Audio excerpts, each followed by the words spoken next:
السلام علیکم۔ الحمدللہ نحمده ونستعینه ونستغفره ونؤمن به ونتوکل علیہ ونعوذ باللہ من شرور انفسنا ومن سیئات اعمالنا ومن يهده الله فلا مضل له ومن يضلله فلا هادي له أشهد أن لا إله إلا الله وحده لا شريك له وأشهد أن محمدا عبده ورسوله أما بعد فأعوذ بالله من الشيطان الرجيم بسم الله الرحمن الرحيم يا أيها الذين آمنوا اتقوا الله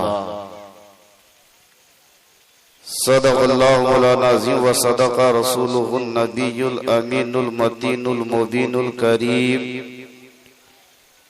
ونحن على ذلك لمن الشاهدين والشاكرين والحمد لله رب العالمين۔ حضرات محترم،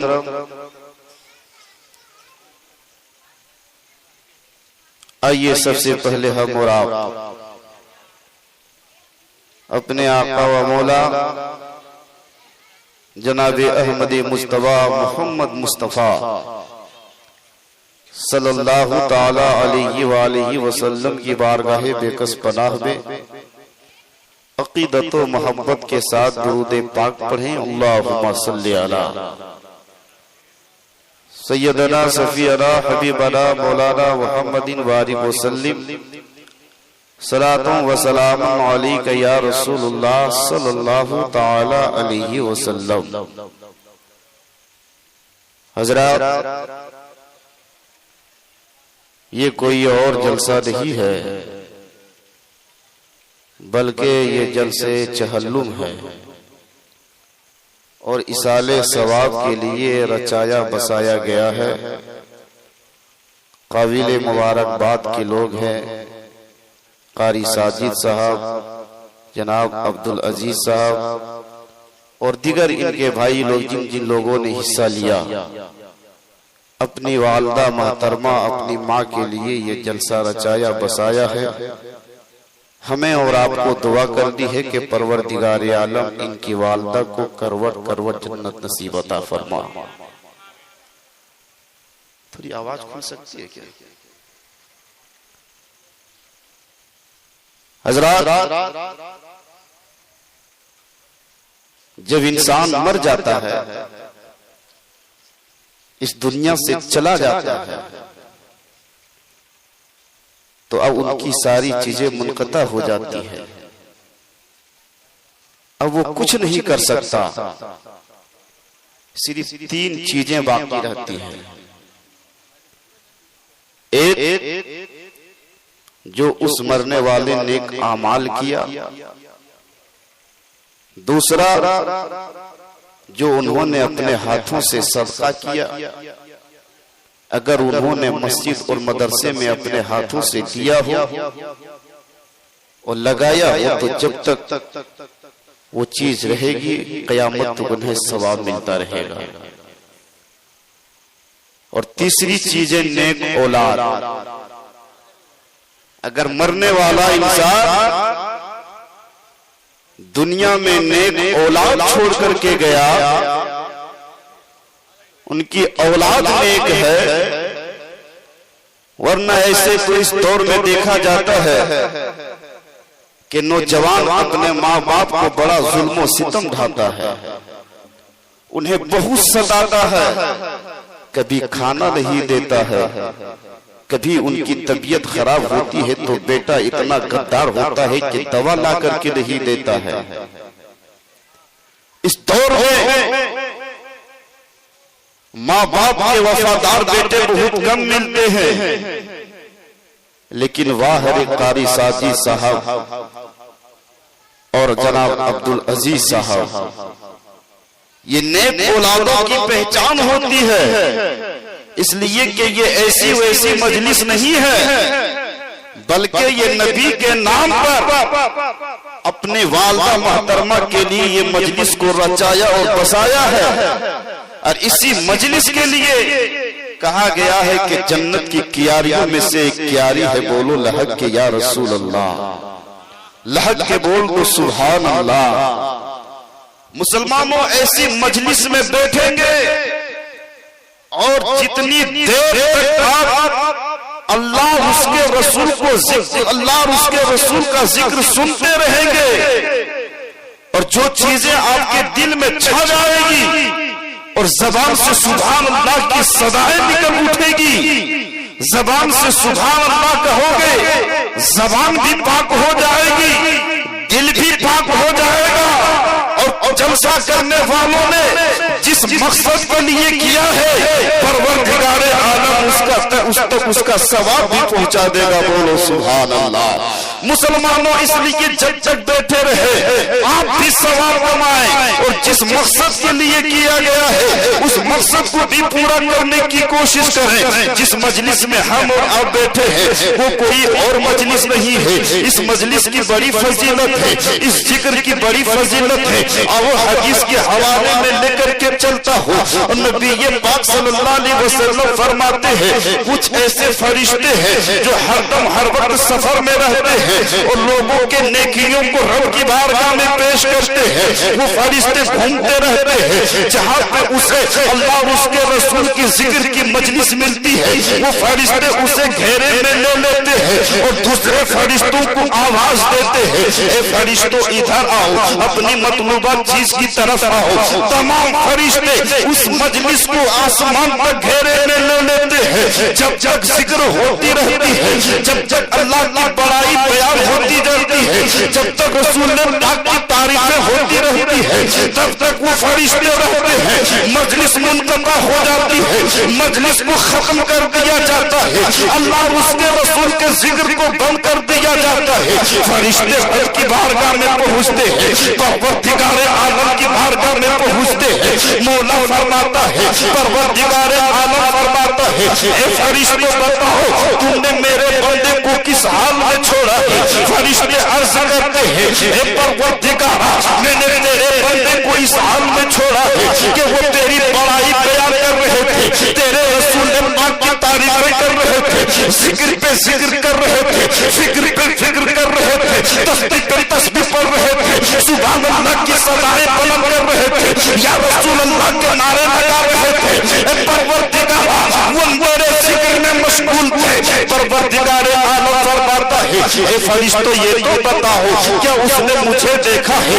میرے بندے مجھے دیکھے ہیں؟ فرشتے عرض کرتے ہیں، مولا نہیں نہیں تجھے نہیں دیکھا ہے۔ پروردگار عالم فرماتا ہے، اے فرشتوں بتاؤ اگر وہ مجھے دیکھ لے تو ان کی کیا حالت ہوگی؟ فرشتے عرض کرتے، مولا اگر وہ تجھے دیکھ لے، اے پروردگار اگر وہ تجھے دیکھ لے، اے معبود حقیقی اگر وہ تجھے دیکھ لے تو رات تیری بڑائی بیان کریں گے، رات تیری ہی ذکر و فکر میں مشغول رہیں گے، رات تیری ہی تسبیح پڑھتے رہیں گے، رات گزرے گی تسبیح پڑھتے ہوئے، دن گزرے گا تسبیح پڑھتے ہوئے، سورج کی کرنیں دیکھیں گے تسبیح پڑھتے ہوئے، چاند کی چاندنی دیکھیں گے تسبیح پڑھتے ہوئے، تیری ہی تسبیحوں کو تحلیل میں مشغول رہیں گے۔ پروردگار عالم فرماتا ہے، اے فرشتوں بتاؤ وہ لوگ کس چیز سے پناہ مانگ رہے تھے، کس چیز سے دور بھاگ رہے تھے، کس چیز سے بچنے کی تمنا کر رہے تھے؟ فرشتے عرض کرتے ہیں، اے میرے مولا وہ جہنم سے بچنے کی پناہ مانگ رہے تھے، وہ جہنم سے دور بھاگ رہے تھے، جہنم کے عذاب سے دور بھاگ رہے تھے، جہنم کے بھڑکتی ہوئی آگ سے پناہ مانگ رہے تھے۔ پروردگار عالم فرماتا ہے، فرشتوں بتاؤ کیا میرے بندے نے جہنم کو دیکھا ہے، جہنم کی آگ کو دیکھا ہے، جہنم کے عذاب کو دیکھا ہے، جہنم کے مقامات کو دیکھا ہے؟ فرشتے عرض کرتے ہیں، اے میرے مولا اس نے کچھ نہیں دیکھا ہے، نہ جہنم کو دیکھا ہے، نہ جہنم کی بھڑکتی ہوئی آگ کو دیکھا ہے، نہ جہنم کے عذاب کو دیکھا ہے، صرف تیرے رسول نے پاک کے فرمان کو سنا ہے اور جہنم سے پناہ مانگ رہا ہے، جہنم سے بچنے کی دعائیں کر رہے ہیں، جہنم سے دور بھاگ رہے ہیں۔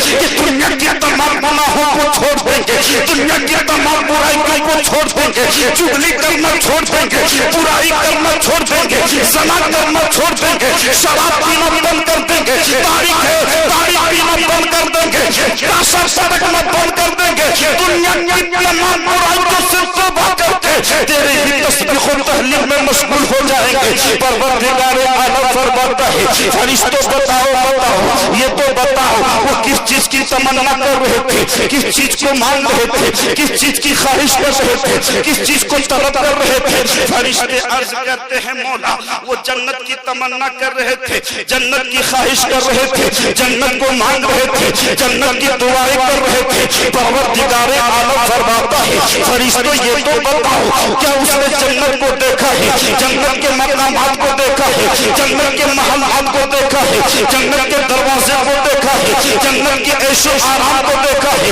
جنت کے در و دیوار کو دیکھا ہے, جنت کے نہروں کو دیکھا ہے, جنت کے باغات کو دیکھا ہے. فرشتے عرض کرتے ہیں مولا نہیں, اس نے جنت کو نہیں دیکھا ہے, جنت کے محلات کو نہیں دیکھا ہے, جنت کے باغات کو نہیں دیکھا ہے, جنت کے نہروں کو نہیں دیکھا ہے, جنت کے عیش و آرام کو نہیں دیکھا ہے, کچھ نہیں دیکھا ہے, لیکن پھر بھی جنت کی تمنا کر رہے ہیں, جنت کی خواہش کر رہے ہیں, جنت کو مانگ رہے ہیں. پروردگار عالم فرماتا ہے فرشتوں بتاؤ تو صحیح اگر وہ جنت کو دیکھ لیں, جنت کے مقامات کو دیکھ لیں, جنت کے باغات کو دیکھ لیں تو ان کی کیا حالت ہوگی.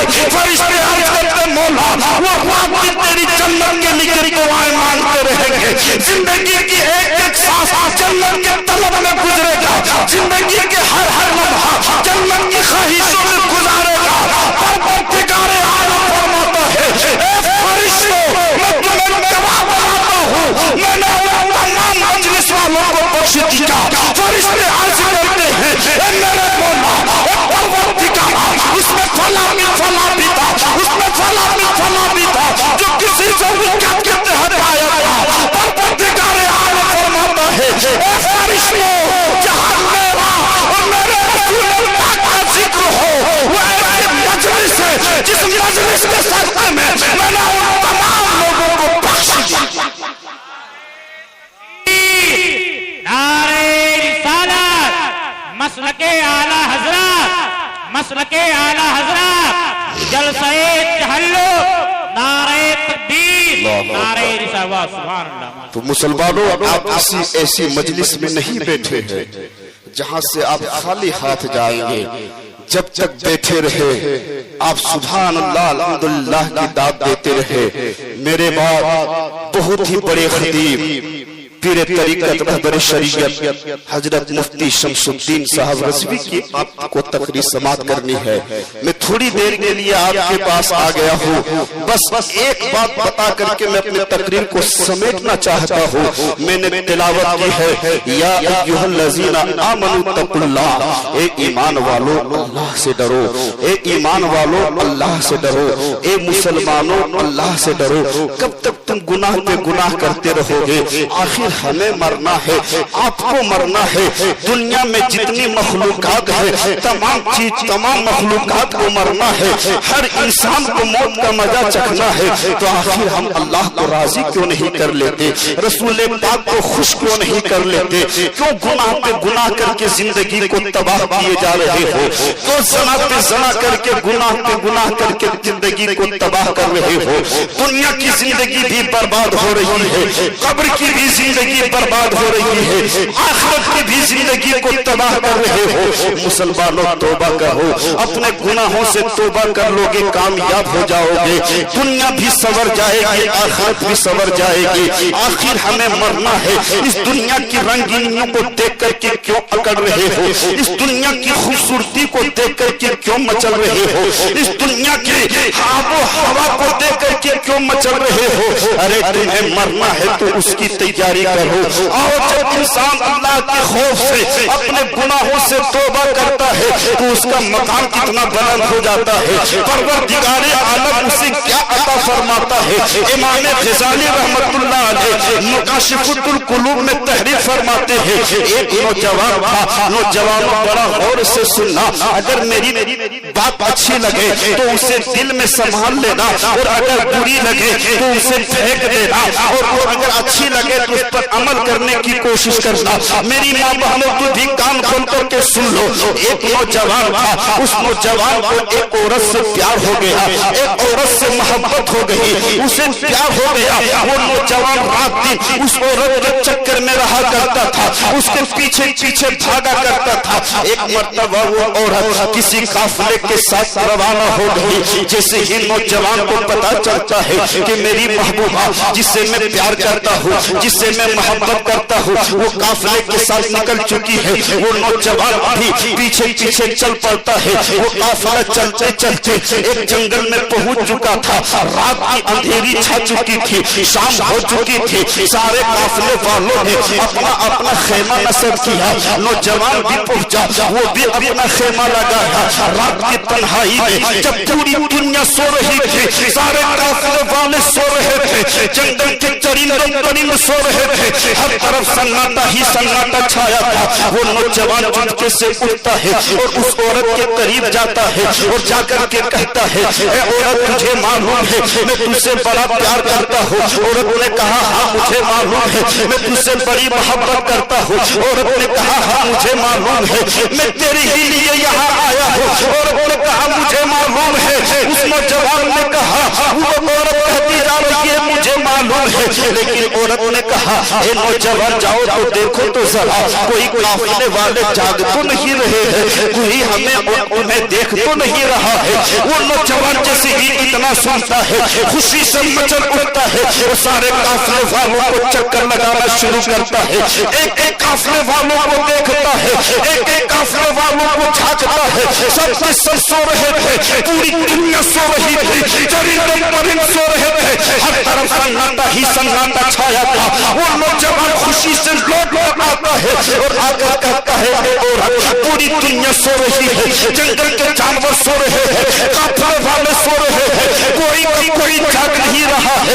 وہ عورت اتنا سنتی ہے تو کہتے نوجوان یہ تو بتا پوری دنیا سو رہی ہے تو سونے دے, جنگل کے جانور سو رہے ہیں تو سونے دے, قافلے والے سو رہے ہیں تو سونے دے, لیکن نوجوان یہ تو بتا جس نے مجھے پیدا کیا, جس نے تجھے پیدا کیا, جس نے چاند کی چاندنی کو پیدا کیا, جس نے سورج کی روشنی کو پیدا کیا, جس نے شمس و قمر کو پیدا کیا, جس نے شمس و قمر کو پیدا کیا, جس نے شجر و حجر کو پیدا کیا, جس نے شمس و قمر کو پیدا کیا, جس نے بلبل کو پیدا کیا, جس نے پوری کائنات کو پیدا کیا, اس پروردگار عالم کے بارے میں تیرا کیا خیال ہے. اتنا سننا تھا کہ نوجوان کے جسم کے رونگٹے کھڑے ہو جاتے ہیں. وہ نوجوان چیخ اٹھتا ہے اے عورت میرا پروردگار جو ہے جو کبھی نہیں سوتا ہے, نہ اسے آن آتی ہے نہ نیند آتی ہے, وہ کبھی نہیں سوتا ہے, وہ رات کی ہماری حالات کو دیکھتا رہتا ہے.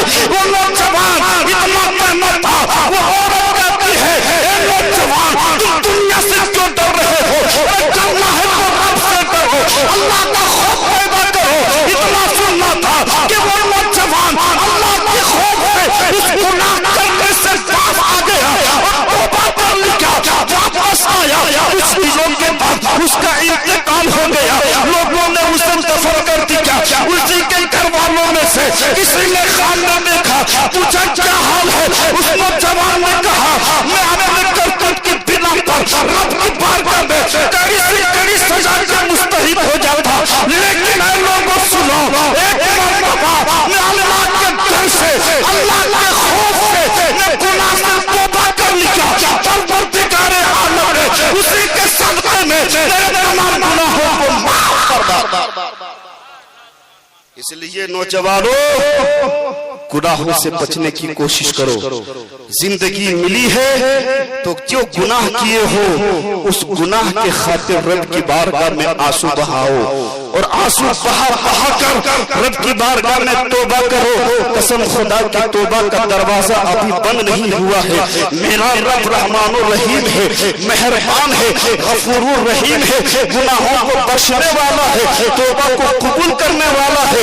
اس لیے رب کی بارگاہ میں رو گڑ گڑاؤ, چند آنسو نکالو گے. ان چند آنسوؤں میں اتنا پاور ہے کہ کل میدان محشر میں جہنم کی آگ تجھے پکڑے گی. لیکن یہی وہ آنسو ہے جب جہنم کی آگ تیری طرف بڑھتی چلی آئے گی تو جبریل امین نبی کی بارگاہ میں آئیں گے اور آ کر کے عرض کریں گے یا رسول اللہ, اے کعبے کے بدرو تجھا, اے طیبہ کے شمس الضحیٰ, اے طہا و یاسین, اے مزمل و مدثر, اے مزمل و مدثر, اے بے قصور کے قص, اے بے قصور کے بس, اے بیچاروں کے چارہ, اے یتیموں کے والی, اے غریبوں کے حاوی, اے رحمت للعالمین. تیری امت جہنم کی آگ سے بھاگ رہی ہے, جہنم کی آگ پیچھا چل رہی ہے. یہ لیجیے, یہ لیجیے. جبریل امین ایک کٹورا دیں گے, کٹورے میں پانی کے چند قطرات ہوں گے. جبریل امین نبی سے عرض کریں گے یا رسول اللہ, اس کٹورے کو لیجیے اور اپنے مقدس ہاتھوں سے جہنم کی آگ کی طرف چھڑک دیجیے. جب چھڑکیں گے جہنم کی آگ جو جمال میں ہے جمال میں بدل جائے گی. نبی یہ دونوں مکہ اس کٹورے کو اپنے مقدس ہاتھ میں لیتے ہیں اور جیسے ہی اس پانی کے چند چھینٹے جہنم کی آگ کی طرف چھڑکتے ہیں, جہنم کی آگ بجھ جاتی ہے جو جلال میں تھی جمال میں بدل جاتی ہے. نبی فرماتے ہیں, کعبے کے بدرو تجھا فرماتے ہیں, طیبہ کی شمس الضحیٰ فرماتے ہیں, طہا و یاسین فرماتے ہیں. اے جبریل بتاؤ اس پانی میں کتنی طاقت ہے, اس پانی میں کتنا پاور ہے کہ چند چھینٹے پڑتے ہی جہنم کا جلال جمال میں بدل گیا ہے. میرے امتی جہنم کی آگ کو نماز کا واسطہ دیا, جہنم کی آگ نہ روکی, روزہ کا واسطہ دیا, جہنم کی آگ نہ روکی, حج کا واسطہ دیا, جہنم کی آگ نہ روکی, زکات کا واسطہ دیا, جہنم کی آگ نہ روکی. اے جبریل بتا اس میں کون سا پاور ہے؟ جبریل عرض کرتے ہیں یا رسول اللہ, یہ کوئی اور پانی نہیں ہے. جب آپ کی امت کو اپنے گناہوں کا احساس ہوا اور ان آنسو بہا کر کے جو رب کی بارگاہ میں توبہ کیا ہے, وہی آنسو کے چند قطرے ہیں جو جہنم کی آگ کو بجھا کر اس کی جمال کو جمال میں بدل ڈالی. مسلمانوں ابھی بھی وقت ہے, سدھر جاؤ, نہ سمجھو گے تو مٹ جاؤ گے. ہندی مسلمانوں تیری داستان تک بھی نہ ہوگی داستانوں کے. پروردگار عالم